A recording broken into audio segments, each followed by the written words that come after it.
New Year's Day mother-in-law gives allowance only to sister-in-law's child. I don't give to others' kids. That's fine, I snapped. I stop her rent payments. Stop sending money to my mother-in-law. As John sharply swatted away the small hand his son extended, the sound echoed sharply through the quiet living room on New Year's Day. I don't see why I need to give New Year's money to someone else's child. With a scornful expression, Nancy looked down at us as if we were something dirty. Next to me, my son's small shoulders trembled. Instinctively, I reached out and gently rubbed his reddened hand. I never wanted him to experience this kind of pain. But in this moment, I lacked the power to protect him or to change our circumstances. Such a cute little grandchild. This year, I've put something extra special in your envelopes. Her sickly sweet words, directed at my sister-in-law's children, felt like shards of ice cutting through the air as my son and I sat unnoticed, as if we didn't exist. Every year on this day, I endure the same treatment. But this year, it hurt more than ever. Just yesterday, Mike, my son, had been excitedly talking about visiting Grandma's house, his eyes lighting up every time he mentioned it. He was looking forward to receiving his New Year's gift and creating a special memory to start the year. That pure and innocent expectation was now shattered before my eyes, crumbling like a fragile house of cards. Watching this unfold felt like my heart was being torn apart. I sat quietly, gripping the edge of the carpet so tightly that my nails dug into its surface. The physical pain was easier to bear than the emotional anguish. "Grandma? Why?" His small voice broke the silence, and his large tears began to fall. Seeing him like that, my heart felt like it was being ripped to pieces. The next moment, I felt him tightly clutching my sleeve, his small hand trembling. His trembling hand brought tears to my own eyes, but I fought to keep them from falling. I didn't want to cry here, not in front of my son. I wanted to be a strong mother for him. I couldn't take it anymore. Stroking my son's head gently, I stood up. "Let's go home." My voice sounded unnervingly calm even to myself.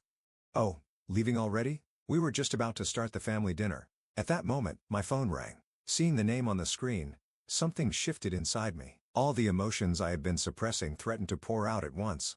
"My name is Jessica Hunter. I was originally from a small city, but moved to the city for work. At first, life in the big city felt overwhelming. But over time, I became accustomed to its conveniences. Now, when I return to my hometown, it feels like something is missing. These days, I'm a stay-at-home mom to my 6-year-old son, Mike. But I wasn't always a homemaker. I used to be a career woman, working for a major trading company. Back then, I earned a salary of about $90,000 a year, enough to buy anything I wanted and live comfortably. Sometimes, I think back to those carefree days and wonder if I made the right choice. But then I remind myself that if I had kept working, I might never have met my son. Now I can't imagine a life without him.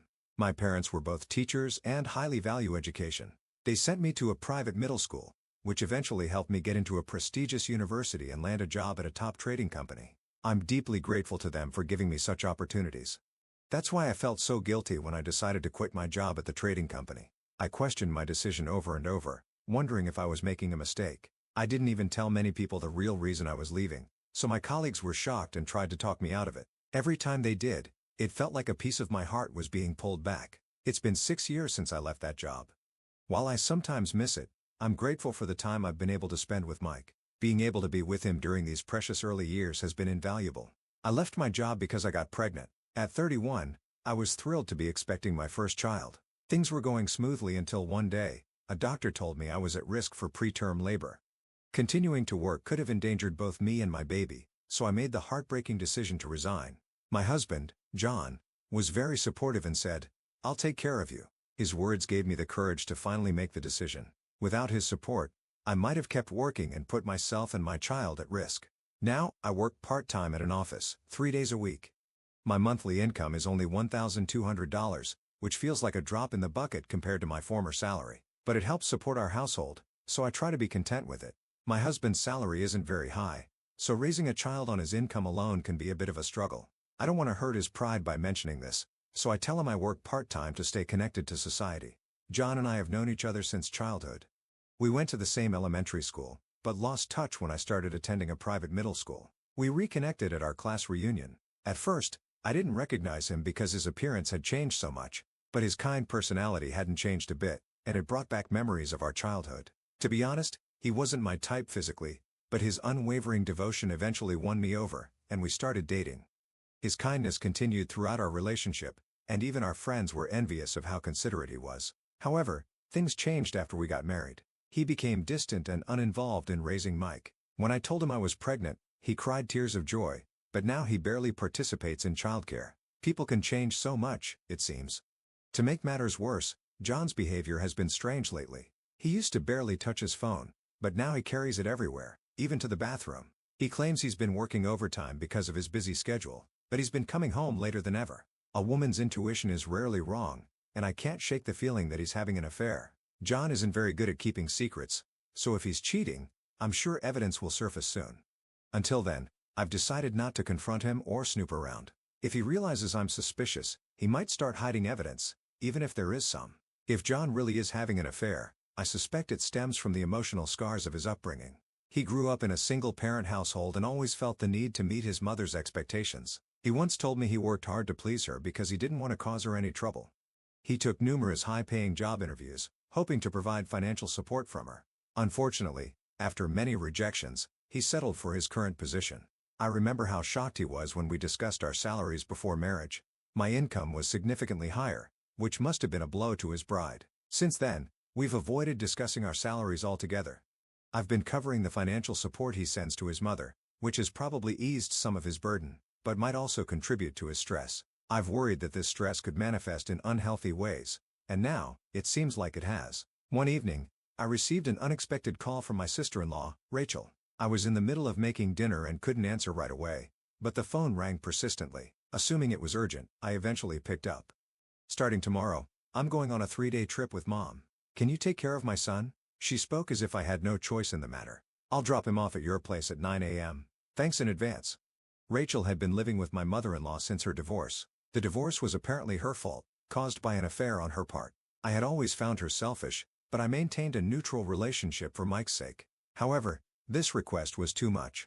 I had plans to meet friends for lunch the next day, and taking care of someone else's child for 3 days was unreasonable. Besides, why wasn't she taking her son on the trip? I decided to politely decline. After hanging up, I felt a pang of guilt, but I reminded myself it was the right thing to do. Not long after, my phone rang again. This time, it was my mother-in-law. "What's this I hear about you refusing to take care of Rachel's son? You know we're going on a trip, don't you? How could you possibly say no to taking care of a 6-year-old? I wanted to throw her words back at her, but held my tongue. My mother-in-law had been called to me from the start of my marriage. Any time I expressed disagreement, she would retaliate tenfold. I'm certain she sees me as the woman who stole her son. Regardless of how justified I might be, she always sides with John or Rachel. I decided there was no point in arguing. I told her I'd discuss it with John and ended the call. That night, John came home after midnight. I had waited up, even though I was exhausted. "Your mom and Rachel called today. They want me to take care of Rachel's son for 3 days, while they go on a trip. But I have plans tomorrow. Can I say no?" I expected John to agree with me. Even if he might be distant lately, he couldn't be so unreasonable. "Just take both kids with you. I'm sure your friends won't mind." I was stunned. "Are you serious? Taking one child is already enough to impose on them. 2 is completely unreasonable. It would be worse to refuse Mom and Rachel. You should respect their wishes." I couldn't believe what I was hearing. Was John really this oblivious, or did he simply not care about me anymore? Reluctantly, I texted my friends explaining that I'd be bringing 2 kids to lunch. None of them responded, likely already asleep. It was past midnight after all. Then, with great reluctance, I messaged Rachel to tell her I would take her son after all. Her response was infuriating. "Oh, thanks so much. To be honest, I was planning to bring him over regardless of what you said." And the audacity was unbelievable. Just as I finished sending my messages, I noticed a notification on John's phone. He was in the shower, so I glanced at the screen. The sender's name was familiar, Rachel's ex-husband's younger sister. I remembered how friendly she and John had been at family gatherings, but I never imagined they were still in contact. Curious and suspicious, I opened the message. Its contents confirmed my worst fears. "Today was amazing. I want to see you again tomorrow." No. Every day. My heart sank. I had been right all along. John was having an affair. Still, his carelessness in leaving his phone unlocked was baffling. Part of me felt vindicated, but the pain of seeing the evidence was overwhelming. I decided to pretend I hadn't seen anything, for now. I would need more proof before confronting him. That night, I barely slept. Since discovering the affair, my nights have been restless, and my health was beginning to suffer. Despite everything, I had to keep going for Mike's sake. The next morning, Rachel arrived with her son as planned. She didn't even bother to apologize for the inconvenience. Later that day, While cleaning John's study, I stumbled upon some suspicious documents. Among them was an insurance policy for Mike, something I had signed up for myself.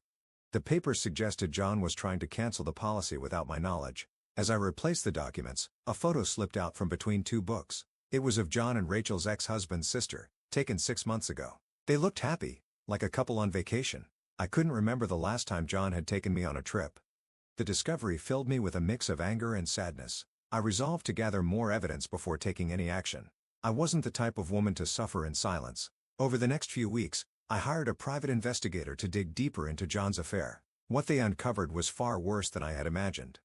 John had not only been unfaithful, but was already siphoning money from Mike's insurance to fund his mistress. The investigator also found evidence of fraud and embezzlement at his workplace. It was a tangled web of deceit, involving his mistress's father, who was a prominent businessman. The revelations were staggering, but they gave me the resolve I needed. I decided to take everything public.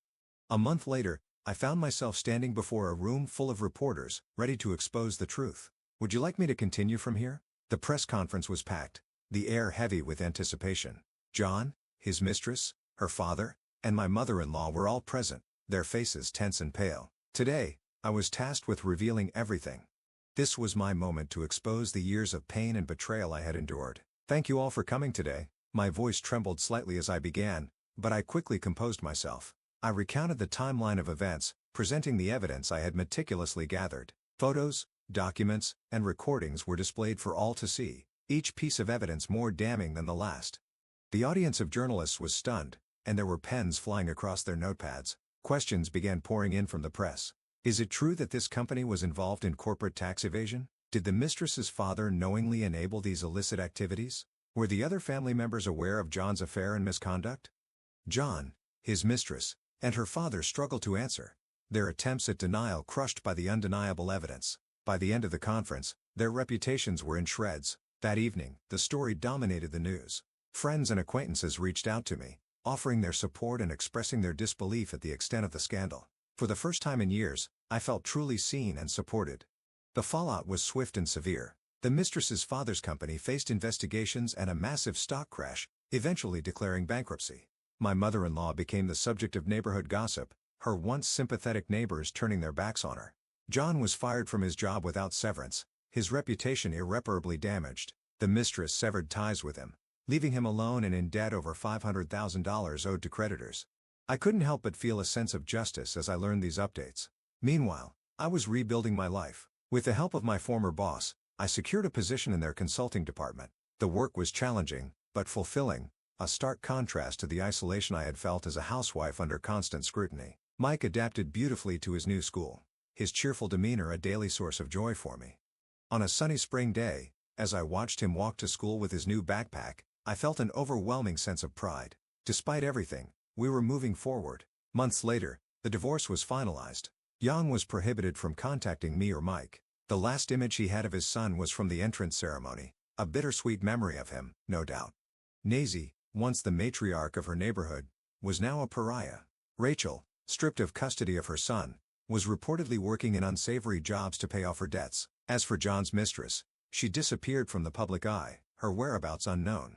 The father's company, once a symbol of wealth and power, became a cautionary tale of greed and corruption. Life for Mike and me had returned to a peaceful rhythm. Every day, I reminded myself of the strength it took to get here. As I walked to pick Mike up from school one day, his laughter echoed through the playground. He ran to me, his face lit with pure joy. "Mom, I had the best day ever." His happiness was my greatest reward.